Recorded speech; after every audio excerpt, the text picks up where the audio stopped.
शुक्रिया चौधरी तबरेज आगाह कर रहे थे। पाकिस्तान पीपल्स पार्टी का सीसी इजलास की सदारत आसिफ जरदारी और बिलावल भुट्टो कर रहे हैं। यूसुफ रजा गिलानी, एतजाज एहसन और दीगर सीनियर रहनुमा भी इसमें शरीक हैं। आपको हम खबर दे रहे हैं कि इजलास की सदारत आसिफ अली जरदारी करें। सलाउद्दीन बोल न्यूज़ के नुमाइंदे हमारे साथ हैं, उनसे इस बारे में जानते हैं। सलाउद्दीन, बताइएगा किस नौयत का इजलास है ये? हाँ जी बिल्कुल, पाकिस्तान पीपल्स पार्टी की जो सेंट्रल एग्जीक्यूटिव कमेटी का इजलास है वो अब शुरू हो चुका है और इजलास की जो सदारत है साबिक सदर आसिफ अली जरदारी और पीपल्स पार्टी के जो चेयरमैन है बिलावल भुट्टो जरदारी वो कर रहे हैं।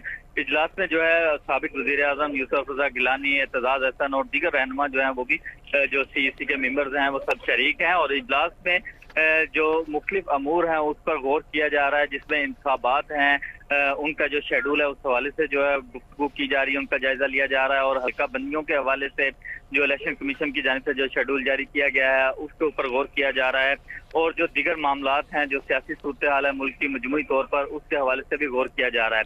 जराये का ये भी कहना है कि जो हालिया दिनों जो सिंध के अंदर जो ट्रांसफर पोस्टिंग हुई हैं उसके हवाले से भी जो है सीईसी इजलास में जो है बात होगी और इस हवाले से जो है पीपल्स पार्टी का जो इजलास है सेंट्रल एग्जीक्यूटिव कमेटी का वो अभी भी जारी है और उसकी सदारत जो है बिलावल भुट्टो जरदारी और आसिफ अली जरदारी कर रहे हैं। जी ठीक है, बहुत शुक्रिया सलाउद्दीन, आगाह कर रहे थे।